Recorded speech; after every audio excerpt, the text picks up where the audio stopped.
Lepo pozdravljeni. Moje ime je Miran Varga, danes bom vodil posvet ob Svetovnem dnevu Zemlje. Lepo je videti tako številčno udeležbo in čeprav nismo fizično skupaj, imamo vsekakor nekaj skupnega. To je Zemlja, naš planet. Naj poudarim, naš planet, naš dom. Česar se premalokrat zavedamo, sicer bi verjetno bolje skrbeli zanjo, kaj ne? Današnji svetovni dan Zemlje, 22. april, letos obeležujemo že 51. zapovrstjo. Ta dan opozarja na ranljivost in minljivost našega planeta. Njegovo življenjsko dobo, pa čeprav obstaja že na milijone let, ljudje s svojimi aktivnostmi pospešeno krajšamo in posledično škodimo tudi sami sebi. Pereče težave predvsem naše onesnaževanje okolja, narave in voda. Namen dneva Zemlje je ozavestiti ter opolnomočiti ljudi k bolj odgovornemu ravnanju z odpadki. Morda niste vedeli, a v Sloveniji v povprečju ustvarimo nekaj več kot 8 milijonov ton odpadkov letno, od tega več kot milijon komunalnih. Vsak posameznik v povprečju v letu dni odvrže kar 50 kg plastike, kar si verjetno lažje predstavljate, če ste vi tisti, ki v gospodinjstvu v smeti odnašate najrazličnejšo plastično embalažo. Še huje se godi okolju, kjer njegovi prebivalci nimajo posluha za trajnost. Težko je uživati v gorah ali na plaži polni smeti. Kaj ne? Ali pa plavati v morju, kjer okoli vas plavajo plastenke. Odpadki so torej velika težava. Kaj lahko storimo? Pri ravnanju z odpadki je ključnega pomena spodbujanje trajnostnega gospodarjenja z naravnimi viri in njihove učinkovite rabe. Torej moramo že v izhodišču poskrbeti, da bomo ustvarili manj stvari, ki bi lahko končale med odpadki. Spodbujata se ponovna uporaba in recikliranje. Oboje pomembno zmanjša potrebo po naravnih virih in količino odpadkov. Menite, da to ni vaša stvar? Pa je. Prav vsak izmed nas lahko pripomore k varovanju okolja in vseh živih bitij z zavednim delovanjem, da velja okolje varovati in negovati. Kako? To pa nam bojo v eni izmed akcij ozaveščanja javnosti predstavili današnji gostje. Z nami bodijo Maja Kalanc-Pongrac, vodja korporativnega komuniciranja v družbi Ljubljanske mlekarne, Urša Zgojznik iz organizacije Ekologi brez meja, Dina Epifanova, vodja trajnostne preobrazbe v družbi Tetra Pak in Marko Gajić, predsednik Komisije za ekologijo pri Slovenski potapljaški zvezi. Predlagam pa, da začnemo z organizacijo, ki Zemljo na prvo mesto postavlja vse dni v letu in ne le 22. aprila. Z nami je že Urška Zgojznik iz organizacije Ekologi brez meja, ki nam bo osvetlila problematiko onesnaževanja okolja. Gospa Zgojznik, Evropa in svet se soočata z velikimi izzivi onesnaževanja okolja. Kako problematični so odpadki in kako rešiti težave povezane z njimi? Kje se sploh začeti?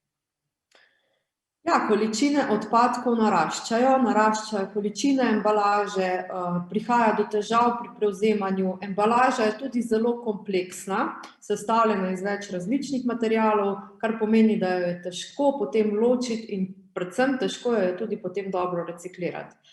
Predpogoj vedno je dobro ločeno zbiranje odpadkov, ker tehnologija recikliranja je pač taka, da želi eno vrsto reciklirati ponovno v novo vrsto. Ampak kljub vsemu ostaja embalaža ena od glavnih virov onesnaženj. Kompleksna je, kot smo rekli, ima pa z embalažo imajo opravka vsi spektri družbe. Rešujejo je po svoje na politični ravni, gospodarski subjekti se trudijo tukaj plasirati všečno embalažo, mnogokrat je tudi zelo kompleksna, predvsem pa seveda mi, državljani oziroma uporabniki, na koncu smo pa lahko povsem zmedeni, kaj bomo potem naredili, kakšna je sploh izbira. Kar je mogoče pomembno je, da je na embalažo mogoče tudi majčkeno treba pogledati drugače. Danes se veliko ukvarjamo z zdravjem. Embalaža seveda je lahko pomemben marketinški moment, pa seveda tudi varnost omogoča, ampak ima tudi vpliv na zdravje. Še posebej problematična je seveda plastična embalaža. Če bi se s plastiko vsaj pol toliko ukvarjali, kot se trenutno s cepljenjem proti virusu COVID, bi verjamem prihranili tudi marsikateri moment. Ker vpliv plastike na zdravje je velik, predvsem velik oziroma enormen vpliv ima na našo plodnost in v resnici s plastiko si res žagamo vejo, na kateri sedimo. Kaj pa je sploh v moče ekologov? Imate kakšen vzvod, s katerim bi pritisnili na podjetja in posameznike, ki nepravilno uporabljajo plastiko oziroma jo prekomerno uporabljajo? Ja, Ekologi brez meja smo v bistvu društvo, nevladna organizacija, ki se trudi z ozaveščanjem, izvajanjem kampanj, izobraževanjem. V generalnem smislu pa skrbimo za svet brez odpadkov. Torej na tej poti pomagamo tako podjetjem, lokalni skupnosti, pa tudi organizacijam, podjetjem in posameznikom, da poiščemo neke nove rešitve v smeri zmanjšanja odpadkov, ponovne uporabe, popravil in tako naprej. Torej to so tiste prave alternative. Pritisk na podjetja pa lahko izvajamo na nek način preko zanimive aktivnosti, to je popis blagovnih znamk. To se izvaja pretežno spomladi, ko potekajo čistilne akcije. Takrat se izvaja popis na način, da tiste embalažne odpadke, ki jih najdemo v naravi, popišemo zelo skrbno, torej kateri blagovni znamki oziroma podjetju pripadajo. Potem pa mi to informacijo predamo podjetjem. Torej, znašli ste se na listi top 10, vaši odpadki ležijo v naravi, kaj boste storili? Torej, verjetno tudi Ljubljanske mlekarne so odreagirale na to uvrščenost, na to lestvico, kar nas ob zaključku teh popisnih akcij seveda veseli. To je pravi odziv.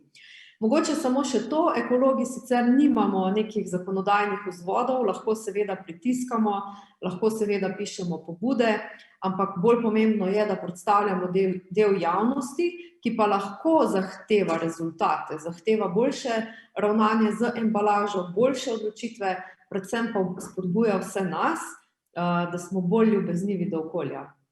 Tako, to je pravo sporočilo. Gospa Zgojznik, hvala, da nam pomagate odpirati oči in ušesa ljudi. Upam, da bodo vaše besede padle na plodna tla in obrodile nove generacije okoljsko bolj zavednih posameznikov in podjetij. Hvala. Kot smo danes že slišali, so ena največjih nevarnosti za naš planet in vse nas odpadki, ki končajo v naravi. Posebej tisti, ki končajo v vodnih virih, od katerih smo življenjsko odvisni. Statistika pravi, da ima Slovenija več kot 26.600 kilometrov vodotokov in vodnih teles. Čeprav smo majhni, smo bogati z vodnimi viri. In to bogastvo bi veljalo negovati, ne pa uničevati.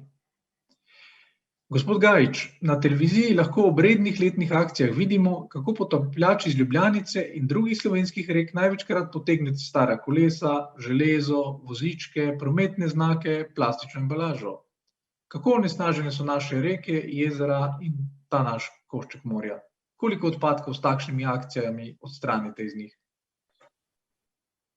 V sklopu Slovenske potapljaške zveze sokreiramo na leto 12 do 15 čistilnih akcij slovenskih rek, jezer in morja. In tradicija njihova je že cca 30 let, oziroma nekatere so celo malo več, nekatere malo manj, toliko dolgo se že organizirajo te čistilne akcije, ki bistveno prispevajo k izboljšanju kakovosti naših voda, ker potapljači fizično odstranjujemo odpadke iz vod, kar je pač to mogoče. Ne gre sicer zdaj čisto vse v podrobno, ampak z večjega pa recimo, da ja, in opažamo, kar jaz spremljam analize, da recimo iz leta v leto se stvari izboljšujejo, kar je presenetljivo, kar pomeni, da delamo dosta na ozaveščenosti, ampak še vedno ne dovolj in tukaj je ta razlika, ki jo moramo še narediti, da bi imeli v Sloveniji še bolj kvalitetne vode dolgoročno. Recimo opažamo v tem obdobju 30 let, da se bistveno da so se znižali odpadki v smislu bolj teh nekih kemičnih, težkih onesnaževalcev okolja, se je bistveno zmanjšalo, kar pa še vedno opažamo pod vodo, je ogromno vandalizma, v smislu, da se najde veliko število prometnih znakov, klopi parkovskih, košev, potem najdemo ogromno steklenic, pa še večje število plastične embalaže. In tukaj imam pa res težavo ne samo jaz, ampak vsi mi, ki smo pod vodo, ker dostikrat vidimo prizore, da ta podvodni svet nekako, mislim, kako bi zdaj to najbolj razložil, da je bilo zelo enostavno. Skratka, riba se dostikrat ali proba tisto plastiko, ali jo izpljune, ali jo pogoltne, skratka, tista plastika gre dostikrat tudi v same organizme, ki živijo v vodi na tak ali drugačen način. In take prizore se da videti dosti pogosto, ko govorim iz prve roke, ker sem ogromno pod vodo, ne samo v jezerih, tudi v morjih, doma po svetu, se take stvari dogajajo, oziroma se živali zapletajo v razne materiale, vrečke in tako naprej. In vse to so prizori, ki si jih tudi vi pogosto videvate. No, in tukaj se trudimo in tudi ta dogodek danes je temu namenjen in sem vesel, da se ga organizira, vse pohvale organizatorjem, da poskušamo to sporočilo na en zelo enostaven način podati ljudem, starejšim predvsem, ker opažam, da mladi so bistveno bolj ozaveščeni kot starejši. V Sloveniji imamo pa še en problem, in sicer je to problem turistov. To se pa zelo dobro vidi na Bledu, Blejskem jezeru, ko delamo čistilne akcije, vedno tam, kjer so ljudje, tam so tudi smeti pod vodo. Tam, kjer ljudje nimajo dostopa oziroma je težji dostop, tega ni. In je en dober indikator. In v tem stilu je Slovenska potapljaška zveza, ker gre poudariti seveda na lokalni ravni, so podvodna potapljaška društva, ki delujejo in operativno izvedejo čistilne akcije, da se potem vsaj enkrat, dvakrat na leto te odpadke odstranijo, kolikor je to le mogoče.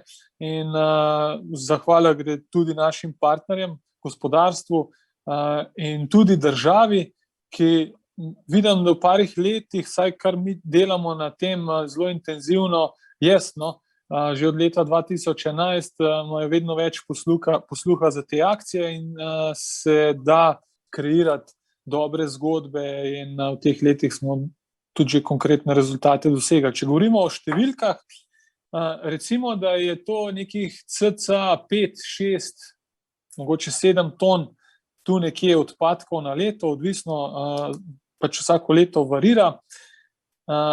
Kar se pa samih lokacij tiče, pa tako kot sem rekel, nas je omejeno število potapljačev, smo omejeni pod vodo na čas, delujejo razni dejavniki na potapljače pod vodo in tudi te faktore treba upoštevati, ne mora biti 24 ur oziroma toliko dolg časa, da bi se te res stvari toliko dobro očistile, koliko hitro se smetijo.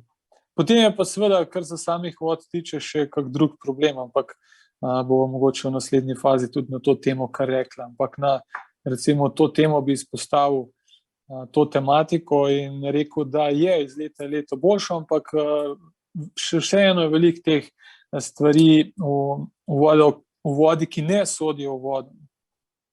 Kako pa je s temi odpadki, ki jih ne morete odnesti, tisti, ki pritečejo, se pravi, ljudje v odtoke zlivajo stvari, ki nimajo tam kaj iskati? Kako je z onesnaževanjem gospodinjstev in poslovnih objektov?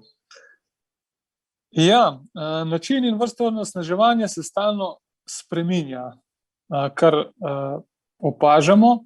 Pač življenje se hitro razvija, je hiter tempo in temu primerno se tudi potrošnja prilagaja.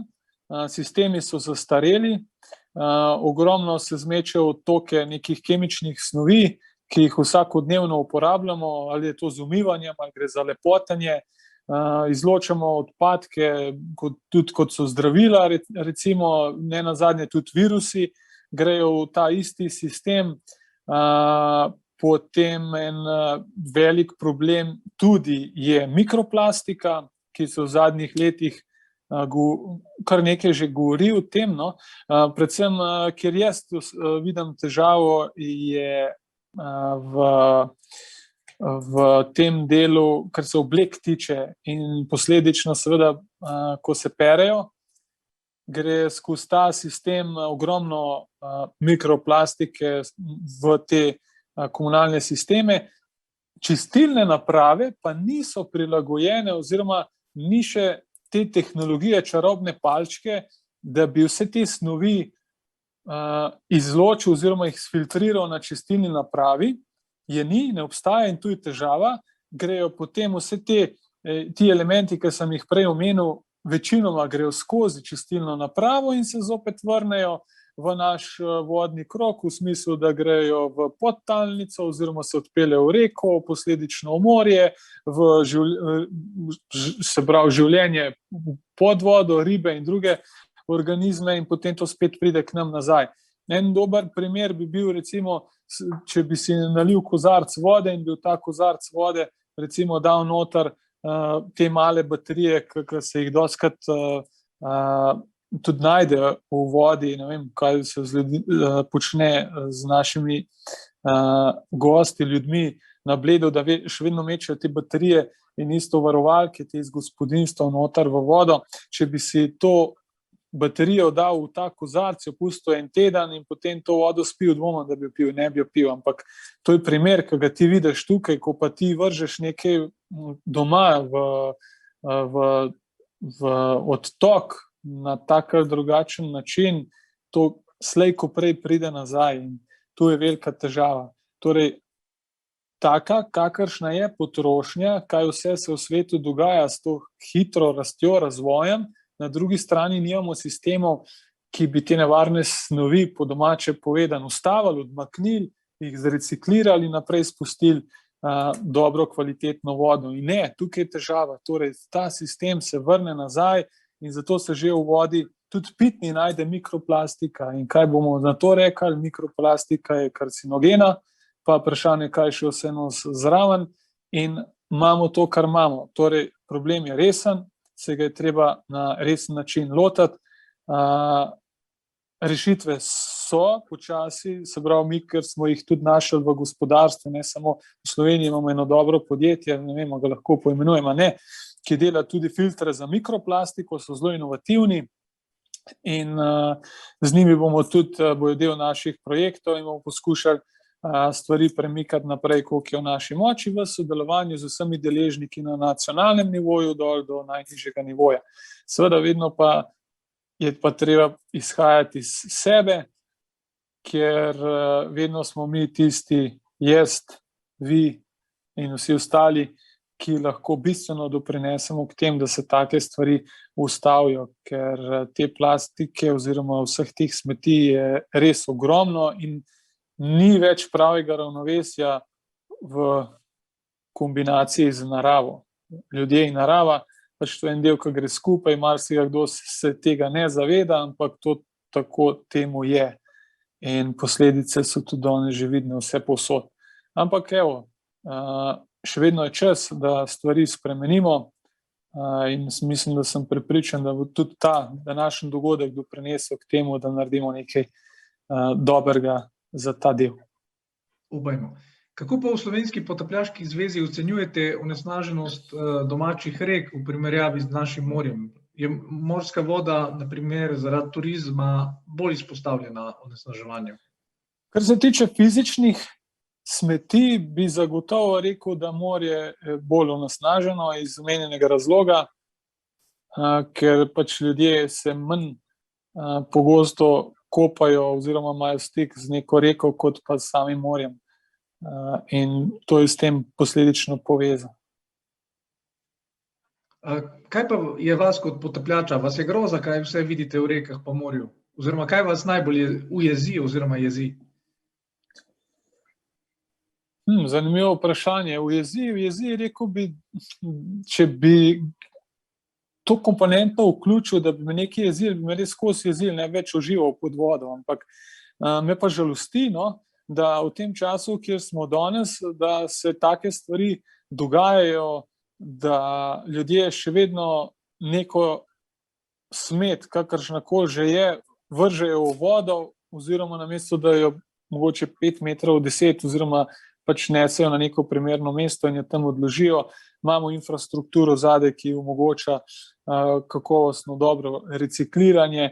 In to me pa potem res žalosti, ker podvodni svet, tisti, ki je potapljač oziroma ima stik s tem podvodnim svetom, je res nekaj izjemnega je čisto nov svet, drugačen svet od tega kopenskega in res ti ponudi različne dimenzije uživanja, če le temu znaš prisluhniti. In potem, ko vidiš, da so noter v tej naravi neke stvari, ki škodujejo tem teritoriju, potem je to res žalosten prizor, oziroma ko vidiš, potem dostikrat tudi vidimo ribe, poginule ribe, pa kakšna stvar iz ust visi, ki ne bom zdaj vseh detajlov govoril, ker tudi so neprijetni prizori pod vodo, ampak evo, zato smo še enkrat tukaj, da naredimo en korak naprej k temu.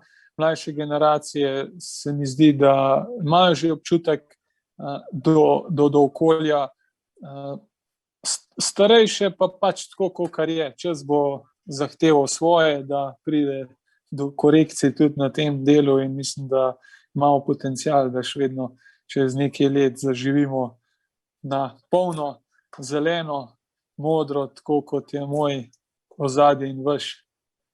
Super.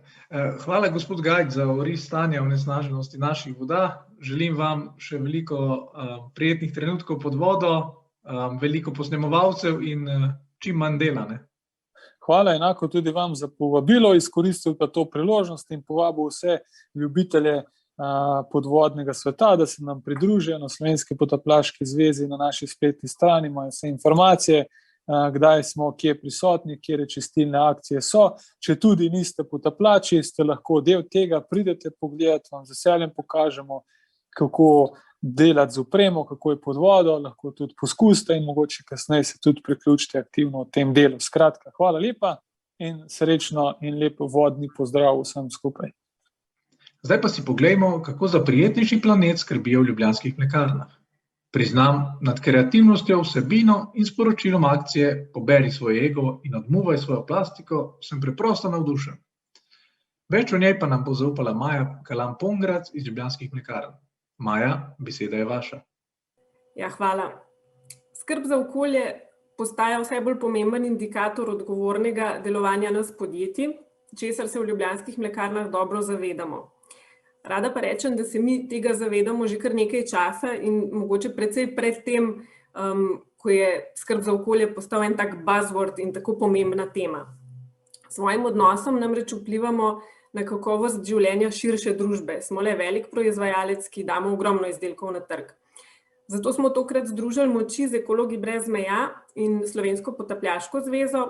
Skupaj z njimi smo organizirali akcijo Poberi svoj ego in odmuvaj svojo plastiko, ki ima v osnovi en zelo preprost namen in to je pozivanje k odgovornemu odnosu do planeta in pa k premišljeni rabi plastike, pa tudi ostale odpadne embalaže v vsakdanjem življenju.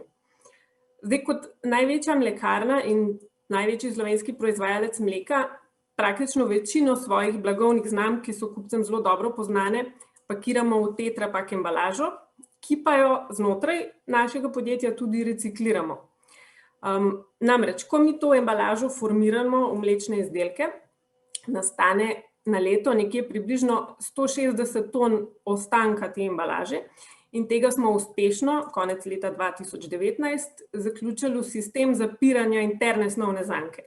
To pomeni, da vsi ti izdelki, ki jih mi naredimo, se reciklirajo v neke nove izdelke, ki dobijo novo življenje. Zdaj, kartonska embalaža Tetra Pak v principu ni nekaj novega na slovenskem trgu. V bistvu, če pogledamo nazaj, je bilo že alpsko mleko tam nekje leta 1967, morda se ga kateri od poslušalcev še spomnijo, pakirano tak tetrajeder in to je bil v principu prvi Tetra Pak v Ljubljanskih mlekarnah. In ves čas velja, da je narejen pretežno iz naravnega obnovljivega vira, to je les. Zadnja leta je res krožno gospodarstvo postalo pomembna tema in v bistvu me veseli, da smo mi ljubljanske mlekarne v tem smislu nek lider, kar je logično in moramo biti, ker smo veliki in da s tem pravzaprav postanemo tudi zgled za druga podjetja, kjer nastajajo ostanki embalaže, pa jih je mogoče možno ponovno uporabiti. Učinkovitost kartonske embalaže Tetra Pak smo letos oziroma bomo v prihodnjih tednih dopolnili tudi z bolj enostavnim odpiranjem pokrovčka. To si bodo ljudje mogoče najbolj zapomnili, morda nekoliko nesrečne zgodbe z jogurti Ego pa Mu, ki so imeli tak zatič noter, pa se je kdaj tudi strgal, pa kdaj se je kaj polil. Tako da smo zelo veseli, da bo po kar nekaj letih te nočne more tako rekoč konec. In pa da hkrati bo seveda izdelek še vedno pakiran v okolju prijazni embalaži, hkrati pa tudi malo bolj prijazen do potrošnika. Gospa Kalam-Pongrac, hvala za tole predstavitev. In seveda čestitke za novo trajnostno potezo in embalažo. Več o novi embalaži Tetra Top in njenem nastanku pa nam bo zaupala Dina Epifanova iz podjetja Tetra Pak. Dina, digitalen oder je vaš. Oziroma po angleško, saj bo naša sogovornica govorila v angleškem jeziku. Dina, the digital stage is yours. Hello everyone, and thanks a lot for this excellent opportunity. Well, in every country that Tetra Pak operates, we are really keen to find partners who share the same values with us. For us, as you may already know, it's to make food safe and available everywhere, and also protecting the environment. Protects what good thing that you can easily read on our packs, as you know. And I'm delighted to say that in Slovenia, we have such a partner. It's Ljubljanske mlekarne, and I'm really impressed on how the company is putting sustainability now in focus and driving its operations for a better future. Well, today we are here to discuss the launch of a new product by Ljubljanske mlekarne in a new packaging, which is Tetra Top one-step opening. Quite a nice extra to the wide portfolio of our packs, which are the packs, as you know, made of carton mostly. And carton is, from sustainability perspective, a smart choice due to several reasons. First of all, it's renewable material, and when you are able to regrow material, it is, first of all, climate efficient, as every plant is, and also it is it is a good way to fight natural resources depletion issue. As a sustainability expert, I should also say that. Another thing is, as you know, it is easy to use, especially with this new one-step opening, and it is also a nice design, which is eye-catching, and it is quite distinct on a shop shelf. But this design is not only attractive, this design is also sustainable, because the form, the shape of the bottle is making sure that transportation and storage is efficient, meaning you have to use less packs for one and the same amount of product to be carried, to be stored, and so on, compared to different other alternatives, let's say. Well, we are really interested in driving sustainable innovations with such partners as Ljubljanske mlekarne, and we do hope that the next step will be decreasing the fossil plastics in our packs together with our partner, which would mean shifting to our new innovative packs with plant-based polymers, meaning polymers that are grown as sugarcane, also plant-based material.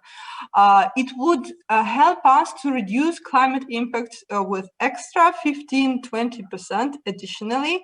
It is also growing the share of renewable materials in the pack, which is a great option, I believe. And what else is important, that we as a company are now also working already on recycled content to be used in our packs. It is not yet in the market, but we are running tests already. And here I would also underline that Ljubljanske mlekarne is the company that is already advanced in circular economy modeling, meaning closing the loop of natural materials use. For instance, we together with Ljubljanske mlekarne and Mercator, a well-known retailer, have been doing an interesting consumer campaign to raise awareness, to explain circular economy concept by initiating and giving out the end products made from used Tetra Pak packages collected in Slovenia, which was, as you know, handkerchiefs made of fiber, which earlier was Tetra Pak packages. So The last point maybe to say is that we have another big ambition to become completely climate neutral by the year 2030 in our own operations and even across the whole value chain later. So we believe that these kind of steps that we are discussing today together with our partners and customers are a step forward towards this big and quite inspiring ambition. Thanks a lot. We'll be happy to answer your questions later. Gospa Epifanova, najlepša hvala in čestitke za odlično inovacijo. Naša sogovornica je pojasnila, da Tetra Pak sodeluje s številnimi podjetji, ki gojijo trajnosten odnos do embalaže in razumejo pomen krožnega gospodarstva. Tetra Pak si prizadeva za kar najbolj učinkovito rabo virov, njegove embalaže pa preprečujejo, da bi se hrana hitro pokvarila. V tem nenazadnje priča tudi slogan podjetja, ki v prevodu pomeni ščitimo, kar je dobrega. Podjetje si prizadeva za biološko raznovrstnost, zaščito vodnih virov, vse partnerje in dobavitelje pa skrbno preverja, da tudi oni gojijo spoštljiv in zdrav odnos do okolja. Pred nadaljevanjem današnjega posveta pa si oglejmo še kratek predstavitveni videoposnetek.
Poučno, kaj ne? Še enkrat lepo pozdravljeni vsi skupaj na današnjem posvetu ob Svetovnem dnevu Zemlje.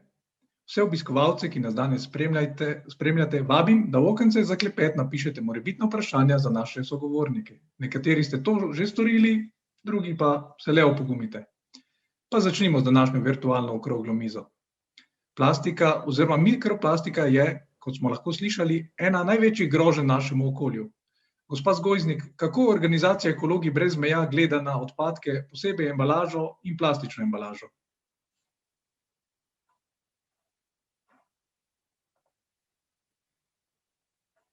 Gospa Zgojznik, na mute ste.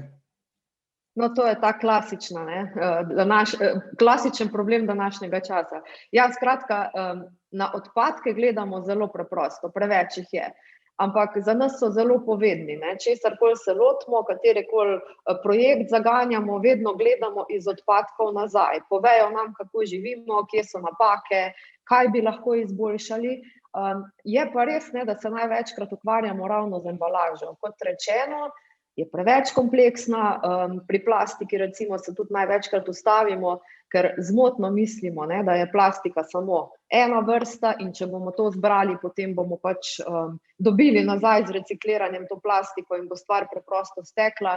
V bistvu gre za precej kompliciran proces, v prvi vrsti že zato, ker je plastik več vrst, ni samo ena sama vrsta, v drugi smeri razmišljanja moramo pa tudi ločiti, da ločeno zbiranje odpadkov, to, kar mi počnemo recimo doma ali pa v službi, kar počnejo podjetja, to še ni recikliranje.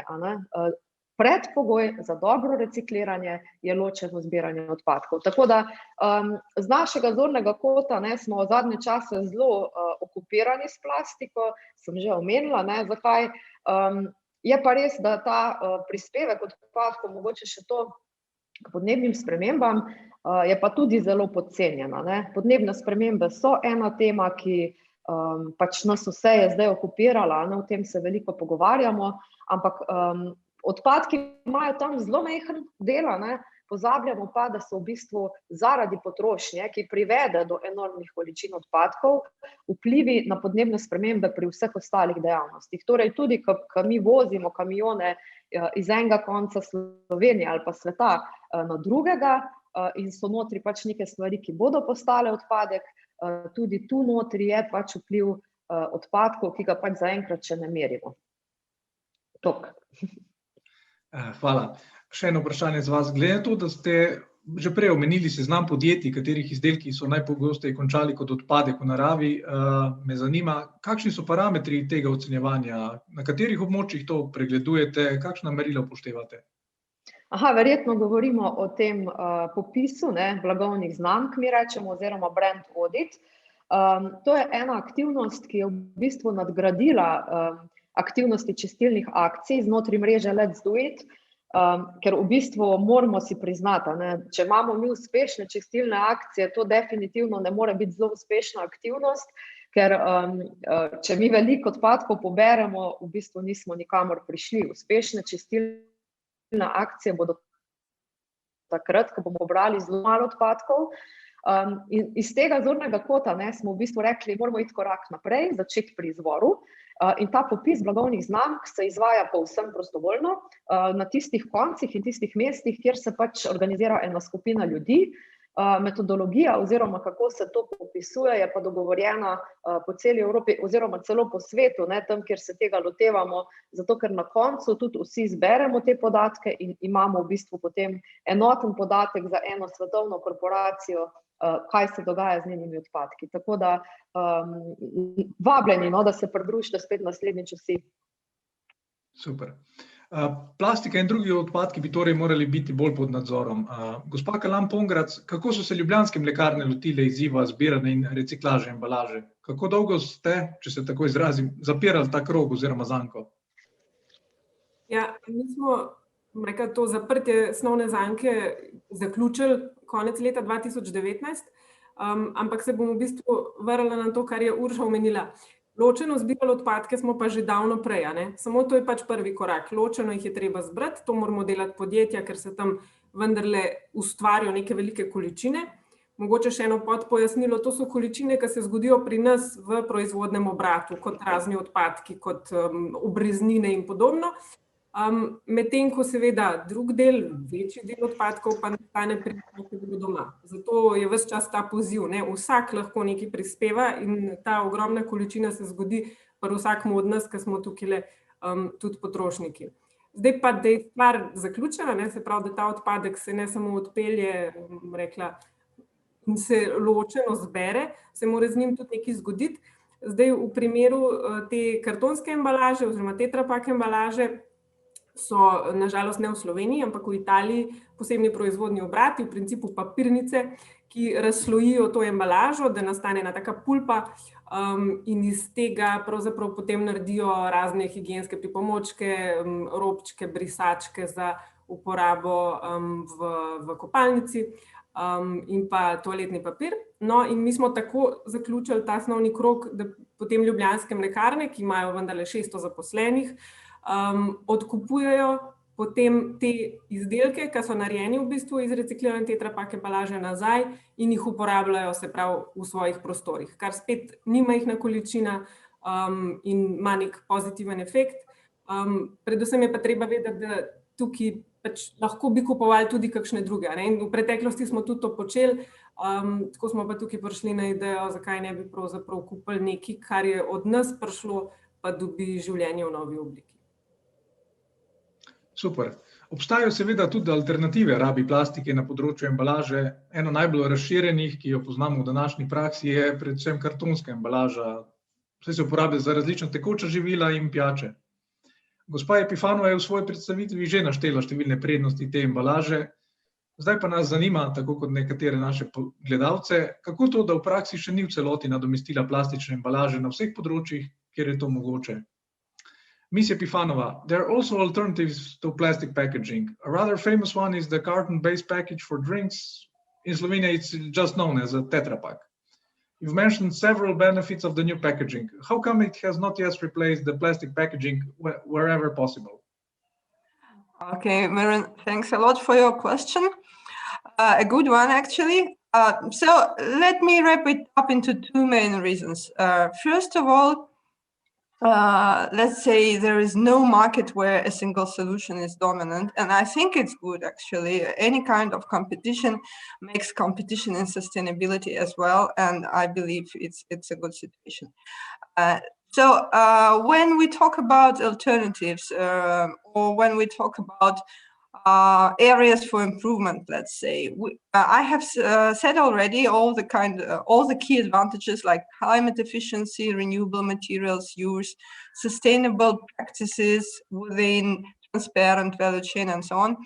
But there is one area where any material, including Tetra Pak, has a long way to go ahead as well, which is circular economy, which is recycling. Today, we are in a good position. Every second Tetra Pak package which is put on the market in Europe is recycled. There is a way to go anyway, as well for any material, because yes, every second is good. Our ambition is to recycle up to 90% of what we put in the market by the year 2030. So there is no ideal solution, neither with us nor with anyone yet. And the second point is that Tetra Pak is used not in any beverage segment, right? For instance, in water, where there is so much plastics, we haven't been a player before. But now we are starting to launch water in carton in some of the markets, and it is quite well perceived. So these are the two main reasons, if I try to be short. Okay, thank you. Gospa Pifanova nam je pojasnila, da ima med embalažami kartonska embalaža vrsto prednosti, predvsem možnost recikliranja, visok delež obnovljivih materialov in majhen vpliv na okolje. Zato ne čudi, da ima prav kartonska embalaža nedvomno vodilno vlogo, kar dokazuje številne študije glede življenjskega cikla embalaže. So pa v Tetra Paku si zadali še više cilje in želijo do leta 2030, se pravi 2030, reciklirati kar 90% svoje embalaže. Pa vendar, ali obstaja idealna embalaža? Vprašajmo našo sogovornico. Ms. Epifanova, what is, in your opinion, the perfect packaging? Well, we have been thinking about that a lot while shaping our 2030 strategy. We want to be the most sustainable packaging.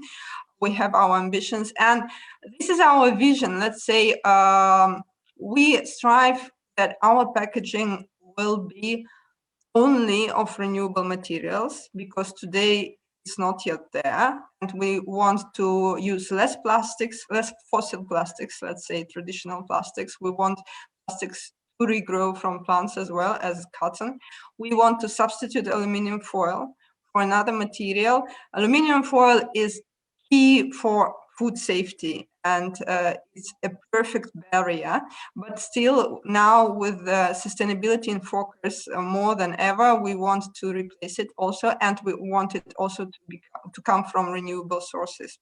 So renewable materials only, as we see in our ideal package. Another thing is that by the year 2030, we commit to become climate neutral packaging. So we want that our package doesn't contribute at all to climate change, which is very ambitious, but we have it in our strategy. So climate efficient, meaning climate neutral. And beyond that year 2030, we want to be climate neutral across the whole value chain. And fully recyclable, yes, as said before, we want to recycling to be at a much higher level than today. Thank you. Naša sogovornica je torej potrdila Tetra Pakovo ambicijo po razvoju najbolj trajnostne embalaže za živila. Ta naj bo v celoti izdelana iz rastlinskih materialov, takšnih, ki so popolnoma obnovljivi, popolnoma reciklabilni in ogljično nevtralni, kar bo tudi omogočilo lažjo distribucijo v okolju in izpolnjevanje zahtev glede varnosti hrane. V prihodnje pričakuje še večjo uporabo rastlinskih polimerov, proizvedenih iz sladkornega trsa, ki je 100% obnovljiv vir. Skratka, cilj podjetja Tetra Pak je doseči okoljsko nevtralno embalažo do leta 2030. Nadaljujemo z ljubljanskimi mlekarnami. Kot sem že dejal, me je akcija Poberi svoj ego in odmuvaj svojo plastiko očarala svojo povednostjo. Gospa Kalan Pongrac, nam lahko zaupate, kje ste dobili tako kreativno idejo zanjo? Ja, razmišljali smo o dveh stvareh, zato tudi ta slogan. Mi v bistvu jogurte Mu pa Ego že leta polnimo v to isto embalažo, ki pač pretežno narejena iz obnovljivih virov, ampak tega niti nismo kaj prav posebej poudarjali ali komunicirali. Zdaj, zakaj je taka časovnica, poleg tega, da je danes dan zemlje, bo v prihodnjih tednih prišla na trg prenovljena embalaža teh izdelkov z novim načinom odpiranja. To sicer nima kaj bistvene povezave z večjo trajnostnostjo, ampak bo pa predvsem potrošnikom bolj prijazna, ker bo pakiranje priročno. Namreč stvar je bila precej trn v peti marsikomu, po mojem vsem, ki ste tukaj, se je kdaj zgodilo, če se spomnite, tak zatiče od spodaj, ki se je potem strgal in mi smo bili, bom rekla, predmet, kdaj tudi kakšnega posmeha, pa malo tako spodbujanja, dajte že nekaj s to embalažo narediti. Tako da hvala Bogu, zdaj Ljubljanske mlekarne po kar nekaj letih bojo olajšale to odpiranje. Ampak če se vrnem, zakaj pa ta, bom rekla, ozaveščevalna dejavnost, razmišljali smo tako, da smo pač podjetje, od katerega se veliko pričakuje, ker smo veliki, imamo tudi velik vpliv in če ne drugega je ena od naših moči, poleg tega, da toliko izdelkov naredimo, ki jih ljudje kupijo, je pač tudi moč komunikacije.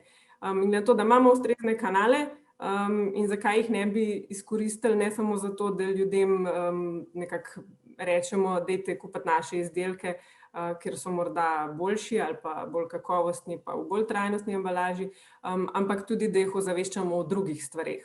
Tako da zato je ta posvet naša pobuda. Kdaj pa ste se odločili za sodelovanje s Tetra Pakom in zakaj? To ste me najbolj zato vprašali, ker mislite, da je to nekaj novega. V bistvu Slovenci Tetra Pak že zelo dolgo poznajo. V principu je v Ljubljanskih mlekarnah že praktično ves čas njihovega obstoja. Alpsko mleko, ko je praznovalo 50 let, smo delali, malo raziskovali to zgodovino, arhive, se pogovarjali z ljudmi, ki so bili v preteklosti v Ljubljanskih mlekarnah. In v bistvu je bila ena velika inovacija takrat, ko je prišel prvi stroj za to UHT sterilno mleko. To je bilo takrat tako v povojih, pa en kup tudi težav je prinesel, danes je pa to neka običajna stvar v Sloveniji, da imaš pač trajno mleko v vsakem domu. No in prav to alpsko mleko že leta 67, ko smo ga začeli proizvajati, je bilo pakirano, če se spomnite, v tisto tetraedrsko embalažo, ki je bila v bistvu Tetra Pak. Tako da mi sodelujemo že zelo dolgo. Imate v Ljubljanskih mlekarnah morda v načrtu kot dolgoročni cilj zreducirati uporabo plastike na minimum? Je to sploh uresničljivo? Ja, nekaj je o tem že Dina govorila, da obstajajo različni tipi embalaže in tudi različne želje potrošnikov ali pa, dajmo reči, tudi naših poslovnih partnerjev, velikih kupcev o tem, kaj si oni želijo. V vsakem primeru je dejstvo že zdaj, da mi v principu 15% samo naših izdelkov pakiramo v plastično embalažo. Vse ostalo je ta kartonska embalaža, tako da je že zdaj delež relativno majhen. Glede na to, da smo zdaj, se pravi, zamenjali ta stroj, se pravi, da potrošniki razumejo, ne gre samo za embalažo, ki jo nekaj kupaš, to je povezano s strojem, ki te izdelke naredi, tam se zgodi ta embalaža, tam se ustvari. In glede na to, da smo zdaj investirali praktično 3 milijone evrov, da smo kupili nov stroj in se pri tem odločili za Tetra Pak, je naša usmeritev jasna, da ostajamo, se pravi, v pretežnem delu na takšni embalaži, ker je Tetra Pak vendarle en lider v smislu trajnostnosti. Hvala za pojasnilo. Pa če gremo z proizvajalcev na potrošnike, danes uporabnike predvsem ozaveščamo, izobražujemo, uporabljamo tako imenovane mehke pristope. Toda nekatera tuja praksa kaže, da je včasih treba poseči tudi po palici. V Združenih državah Amerike in na Japonskem, pa še marsikje drugje po svetu, denimo uvajajo visoke kazni za neprimerno ravnanje z odpadki v mestih in v narodnih parkih. Globe za kršitelje se ponavadi merijo v 3 mestnih, ponekod celo 4 mestnih številkah. Bi kaj takega veljalo uvesti tudi v Sloveniji? Potem verjetno cigaretni ogorki in plastenke pijač ne bi ležali vse poprek. Kaj o tem menite v organizaciji Ekologi brez meja? Ja, kazni vsekakor morajo biti, pa rečemo, če ne drugače, za vzgojo. Tudi v Sloveniji kazni imamo nekako dobro zastavljene, je pa res, da se ne kaznuje, ne? Da so tudi mogoče potem postopki tako speljani, da gre vse skupaj v koš za smeti. V bistvu nisem slišala velikokrat, da bi se ljudje bali okoljskega inšpektorja zaradi takih stvari, ker so odvrgli ogorek ali pa plastenko, tako da jaz bi se strinjala, v to smer je vsekakor tudi potrebno enkrat zaviti, ker pač vedno je določen procent ljudi, ki se takim dogovorom upira oziroma bodo večni onesnaževalci. Ampak bolj kot kazni so pa v bistvu pomembne te druge aktivnosti, ki dajo na dolgi rok definitivno boljši rezultat. Temu rečemo v bistvu ozaveščanje z eno tako široko besedo, ali pa generalno lahko tudi rečemo komuniciranje o tem, pogovarjanje o tem, informiranje. Moram pa res dodati zraven, da so vse te aktivnosti danes zelo podcenjene, dostikrat zreducirane na mogoče par objav nekje v enem časopisu, par člankov smo napisali in smo ozaveščali, ampak to je definitivno premalo. Ozaveščanje je v bistvu proces spreminjanja navad. Vsaka sprememba, če se spomnite, ker ste želeli pri sebi kaj spremeniti, terja določen napor, terja določen čas in tu je stvar popolnoma enaka. Tako da ozaveščanje je res tisto, ki potem na dolgi rok spremeni navado in se situacija izboljša. Mogoče dodam še to, kar pri teh ozaveščevalnih aktivnostih, pri komuniciranju, informiranju, pri kampanjah takšnih in drugačnih dostikrat zmanjka. Nekje se ena skupina ljudi odloči, da zdaj bomo pa mi naredili eno super kampanjo, brez da bi se ozrla okrog, a je bilo mogoče kaj podobnega že povedanega, narejenega in se spet vse štarta od nule, in s tem izgubljamo v bistvu dragoceni čas.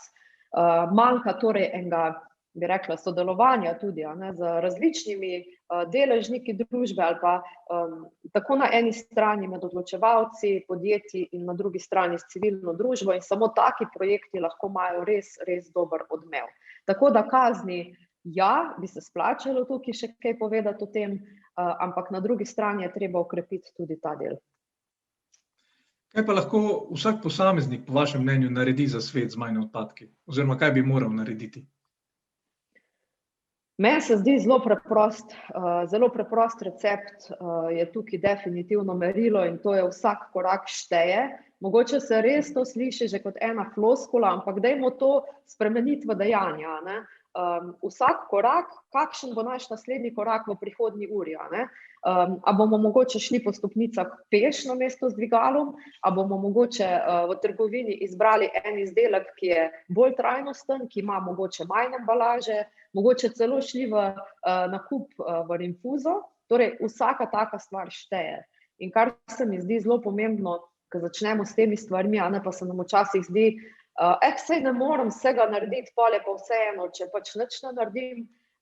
Boljše, kot da se popolno obnaša nekaj posameznikov, se mi zdi, da se nas množica, torej vsi, da se obnašamo mogoče malo manj popolno, pa vsak naredi nekaj majhnega.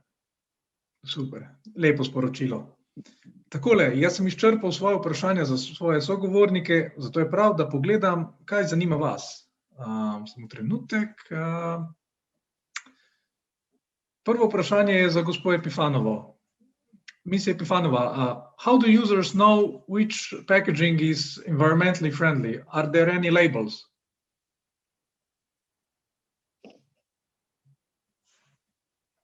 Please unmute yourself. Sorry. Yes, it's a valid question. This is a tool to differentiate a good package from a different one in a shop. And there is a series of international certifications that are good to know and good to have a look at. For instance, when it comes to carton-based products or wood-based products like carton packaging as Tetra Pak or wooden furniture or whatever, there is an important certification which is called FSC, Forestry certification for forestry management. It is kind of a guarantee that this is sourced from sustainable forests. What does it mean? Let me elaborate a bit here. For instance, if there is some so-called black logging, people just take natural resources, whatever it's a forest or fossil or whatever, and they don't care what happens next there. When you have, for instance, in forestry management, this FSC, the forestry owners, forestry renters have really to meet very, very long list of requirements. It's not only about regrowing, making sure that the forest regrows in full. For instance, in Sweden, where our company comes from, they are still very actively selling wood-based products, but there are more forests now than 100 years ago. So the forest will not disappear in this case. Second one, it's not about that only. There is so much that is dependent on a forest. This is flora and fauna inside. And this FSC makes sure that populations of animals and various plants, they don't go down. The species don't disappear. As many species of animals, for instance, in this forest they should be the same, and there's a long list of what to do about it. I will give you a funny example. For instance, if you take mooses, you know, these nice big animals, every spring and autumn, they migrate from one forest area to another forest area because they need, the food is not here anymore. They have one and the same routes, like our, you know, roads from, I don't know, from Ljubljana to any neighboring countries. They have their own paths and they are the same. If you cut forests on their routes, they will not be able to move from A to B, meaning they get hungry, the whole ecosystem is ruined, and there at point B, they don't come, and the whole ecosystem is also not healthy anymore. So one of the demands is that these paths are totally not to be taken. And there are more things like that, including local communities that can be dependent from the forest culturally, even maybe taking berries and mushrooms from there or in any other way. So they really analyze a specific forest. I've been to this forest myself, and they have these digital maps with all kind of, you know, areas where you couldn't touch. And this is just one example how it is in practice. So it's about FSC label. There are other labels. For instance, if you see later plant-based polymers in our package, this new innovative one, there will be another label which is Bonsucra, about the same, about sustainable practices and so on. And there are more, depending on the product, depending on what you are buying. You need to read, you need to be aware and differentiate. Thank you. Če na kratko, res na kratko povzamem, oznaka, katera embalaža je okolju prijazna, je FSC. To pomeni, da proizvajalci poskrbijo, da za vsako posekano drevo zraste novo in da so poti živali oziroma ekosistemi živali in rastlin nemoteni. Dina, since we have you on the line, we have another question for you. What makes Tetra Pak better than plastic in terms of packaging? Okay, there are several things. Maybe I will partially repeat what I have said, but I will explain why it is important. First, again, the materials regrow. They are renewable. Why it is important? WWF, I think you know them, right? They calculate every year that we as a planet now consume 1.7 times more natural resources that a planet for the same period of time for a year can reproduce. Meaning natural resources go down every year and go down very, very fast. If you take Slovenia, they really calculate it for each country. In Slovenia, this number is even higher. It's 3 times. Slovenia consumes 3 times more than the same territory can reproduce as naturally. So renewable resources and this kind of special sustainable practices are key. Second, it's climate change. If you ask any sustainability expert, we all know that recycling and waste is very important, but what is really extremely urgent is climate change problem. we don't speak about that much, but in objective world, this is very important. And we assess our packs very often on how good they are regarding climate change in so-called LCAs, life cycle assessments. And they are times more efficient than plastics or glass or metal. So, and transparent and sustainable practices I have mentioned already.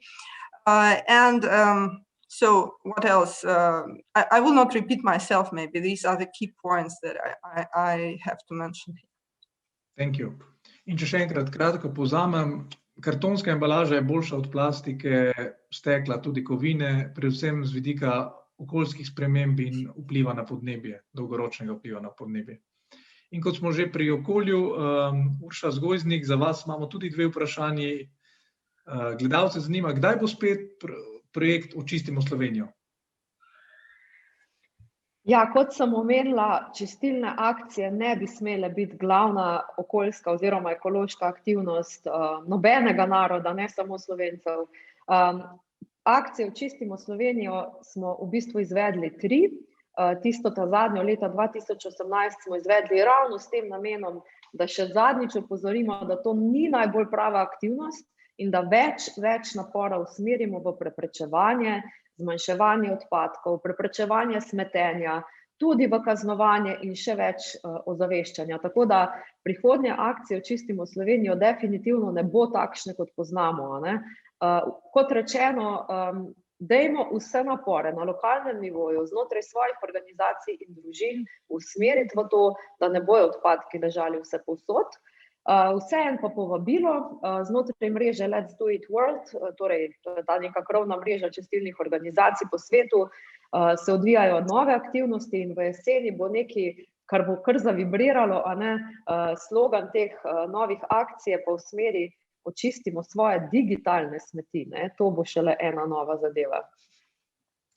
Skladno s časi, očistimo svoje digitalne smeti. Urša, ne vem, če imate kaj povezave s politiko, ampak naše gledalce zanima, kdaj in če bo uveden davek na plastiko. Bi to spremenilo stvari? Ja, v resnici grejo stvari v to smer. Na evropski ravni je precej ambiciozno zastavljen paket krožnega gospodarstva, ambiciozno v skladu z našim trenutnim dojemanjem linearnega gospodarstva, in od tu naprej letijo novi ukrepi, tudi za Slovenijo pomembni in tudi v Sloveniji se že dogajajo znotraj zakonodaje. Ena pomembna stvar je recimo razširjena proizvajalčeva odgovornost, kar pomeni, da bo proizvajalec odgovoren tudi za tisti izdelek na koncu, potem, ko postane odpadek. Druga stvar je pa tudi davek na nereciklabilno plastiko. Tudi tu so poslanci Evropskega parlamenta stvar potrdili in zdaj je na državah članicah, tudi na Sloveniji, da tukaj zastavijo stvari v smeri, da se bo ta davek dejansko zgodil, s tem pa na nek način tudi obdavčijo onesnaževalce. Tako da grejo stvari v to smer, definitivno. Takole, pa še eno vprašanje smo prejeli za vas in sicer se glasi takole. Poleg ljubljanskih mlekarn, katera podjetja so še okolju prijazna v Sloveniji, da bomo potrošniki vedeli in začeli kupovati njihove izdelke? Zdi se mi, da se je stvar začela pravilno vrteti tudi v podjetjih. Torej, osebno sem mogoče leto, 2 nazaj razmišljala, kdaj se bo zgodilo to, kdaj bo gospodarstvo dojelo, da je tam pravzaprav priložnost, ne samo obveza, da se poda skoraj vsako podjetje, ne skoraj vsako podjetje tudi na to trajnostno pot, znotraj možnosti, ki jih seveda ima. Zdaj, vsega seveda ne poznam, mogoče primer, ki mi odzvanja v glavi iz preteklih dni. Recimo vem za Spar Slovenija, da je uvedel police oziroma kotičke trgovin, kjer je mogoče kupovati v rinfuzi, predvsem v teh večjih centrih. In tukaj predvsem trgovci in tista podjetja, ki proizvajajo izdelke, ki množično v bistvu jih kupujemo potrošniki, tam se mi zdi, da je največja obveza, da se kaj naredi. Tako da Spar mogoče še bolj zanimiva trgovinica v Šiški v Ljubljani, Refuzel, kjer je mogoče vse kupiti skoraj brez embalaže, brez plastične embalaže, prideš s svojo embalažo. Sicer pa podjetja mislim, da usmerjajo zdaj glavni del aktivnosti v to transformacijo od znotraj, ker je zelo težko snovati izdelke in jih ponujati trgu, če v bistvu znotraj podjetja ni jasno, kakšna je obveza in kaj vse v resnici trajnost terja. Tako da upam, da jih bo še več tukaj takih kot Ljubljanskih mlekarn, o katerih se bomo naslednjič pogovarjali. Super, najlepša hvala za te uporabne informacije. Še eno vprašanje imamo za gospod Kalan Pogengrac. Očitno se je gledalcev res dotaknila tudi vaša bolečina od odpiranja te Tetra Pak embalaže. Vprašanje pa se glasi takole. Ali moram iz Tetra Paka odstraniti plastični zamašek ali gre to vse v isto kanto? Tetra Pak embalaža je v vsakem primeru embalaža, tako da se ločuje v različnih občinah imamo različne kante, kjer jaz živim, je to rumena kanta. Vprašanje pa mislim, da je, če je drugačna od prejšnje, v principu je bila že do zdaj ta naša embalaža za Ego pa Mu Tetra Pak embalaža in v tem smislu ni nič drugačna. Ta zgornji del vsekakor je še vedno iz plastike. Maja, hvala za tale odgovor, s katerim tudi zaključujemo današnji posvet. Ob tej priložnosti bi se najlepše zahvalil vsem sodelujočim za aktivno udeležbo in vas vse skupaj povabil k bolj odgovornemu ravnanju do okolja. V dobro vseh nas, za lepšo Slovenijo in lepši svet. Za digitalno slovo predlagam še ogled poučnega filmčka o pravilnem ravnanju z odpadno embalažo. Čudovit preostanek dneva vam želim.